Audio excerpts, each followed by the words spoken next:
You're watching Newsday TV. Thanks for joining us this Tuesday evening. I'm Ken Bufa. The MTA's congestion pricing plan could start as early as April of next year, and many Long Islanders are not happy about it. Newsday TV's Cecilia Dowd has more. With congestion pricing, New Yorkers have a lot to lose. How about 15 to 20% fewer vehicles in the central business district every single day? Less noise, less honking, less gridlock. And congestion pricing will bring less air pollution, lower carbon emissions, and fewer crashes, says Governor Kathy Hochul. The pricing plan is moving ahead with a green light from the Federal Highway Administration, but not everyone's happy about it. It's a direct assault on our suburban way of life and taking it out on people that live on Long Island. You're pushing people away. You're pushing people away. Between taxes and everything else, nobody wants to be here. Democrats and Republicans from Jersey, from New York, have flat out said it's a money grab, and it's a direct tax on people traveling and commuting into the city. Under the plan, drivers would be charged in Manhattan below 60th Street. Exact fees have not yet been determined, but drivers with easy passes could be paying more than $20 during peak hours, and those without an easy pass could be paying more than $30.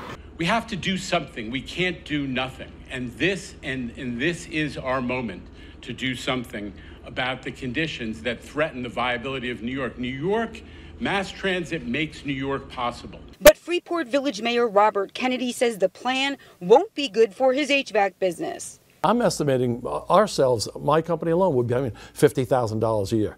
Where's the burden going to go? It's going to go to the owners of the building. Kennedy says he can't afford that kind of money. I think what they should do is exempt these emergency service vehicles like plumbers, air conditioning, HVAC, electricians, and tie it together with the Easy Pass system. Cecilia Dowd for Newsday TV. And air quality is expected to get bad again this week. Governor Kathy Hochul says hazy skies and poor air quality will return to the region because of the Canadian wildfires.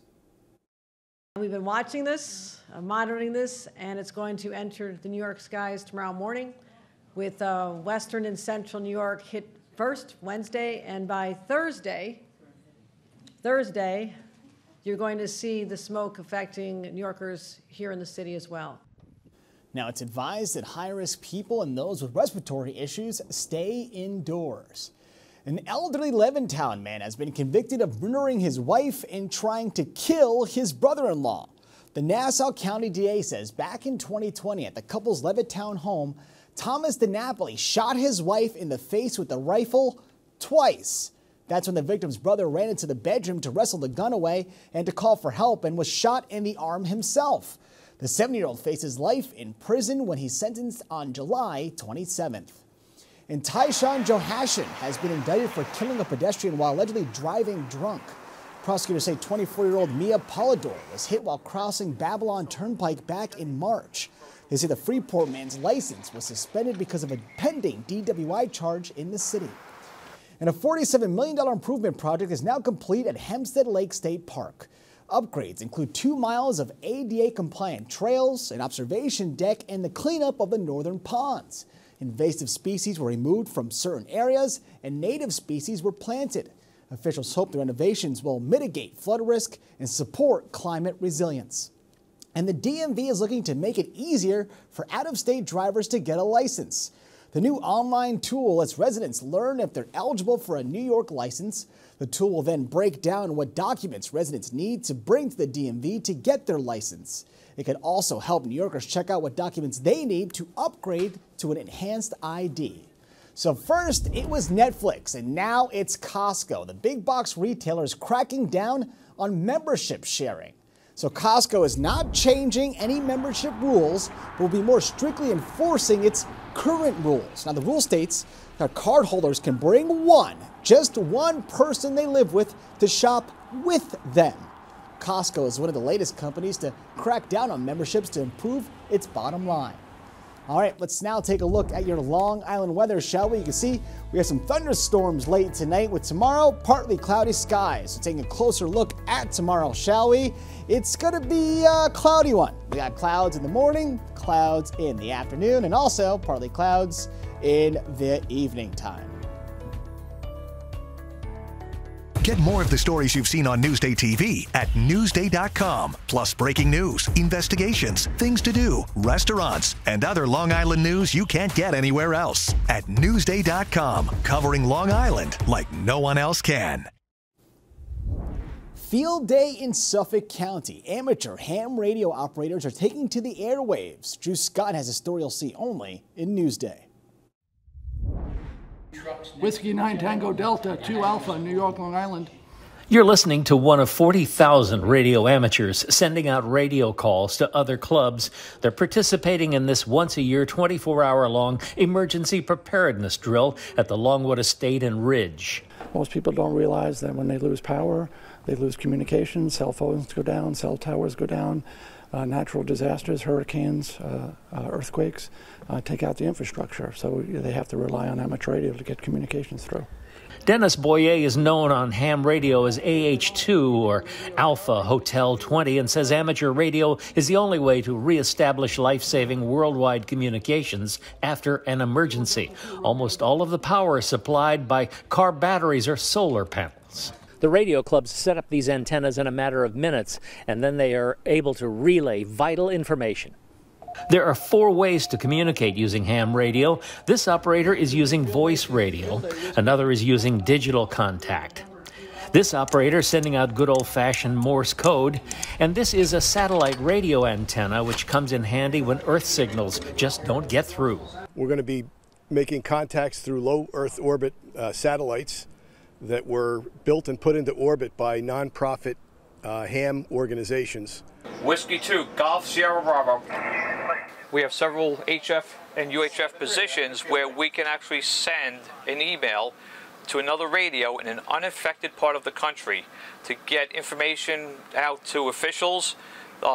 If we have nothing here, we got to communicate with the state. We can actually send an email to the state OEM on behalf of the town of Abilene and North Suffolk County. We show up, we start operating right away, and the trailer is a command post. In 2017, when Hurricane Maria devastated Puerto Rico, ham radio was the only way to get messages out to loved ones here on Long Island, thanks to the round-the-clock work of these amateur radio volunteers. Brookhaven Town Councilman Michael Laguercio says those relayed messages were received with heartfelt thanks.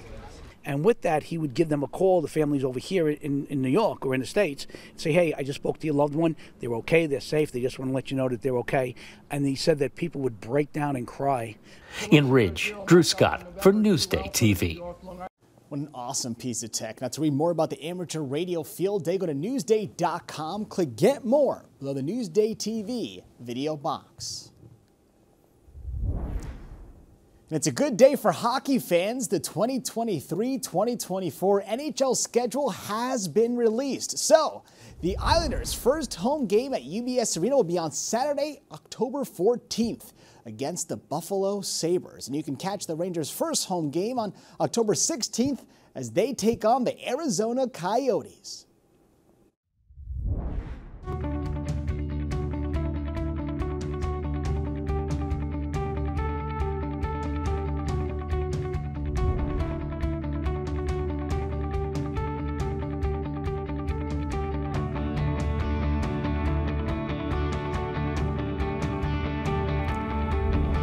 North Fork Marina is celebrating its 100th year in business. Photojournalist Randy Dodonna has a story you'll see only in Newsday.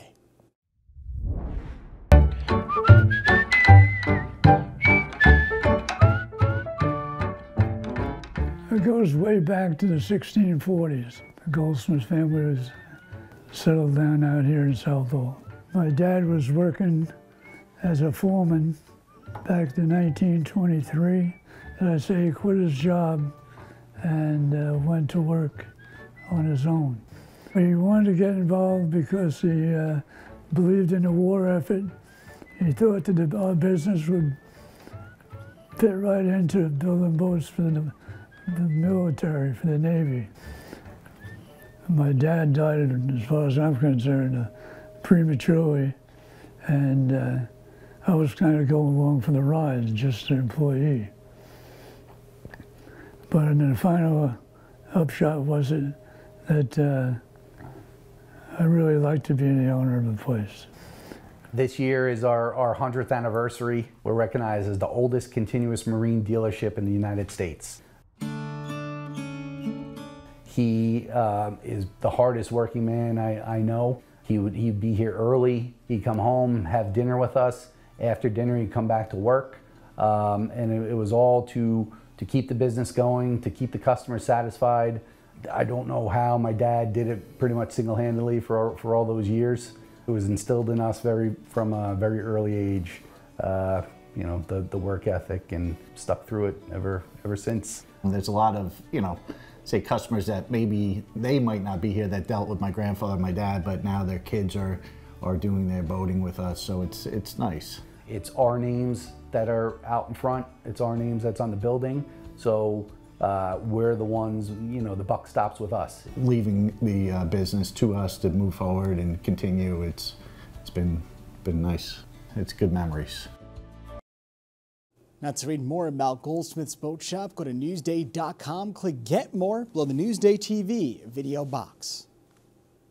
Watch Newsday TV on the big screen. Use the remote to activate Siri, Alexa, Roku, or the Google Assistant on your streaming device. Say, install Newsday. Newsday TV, covering Long Island like no one else can. You're watching Newsday TV. I'm Ken Buffa. Thank you so much for joining us. We leave you now with a look at your 7-day forecast.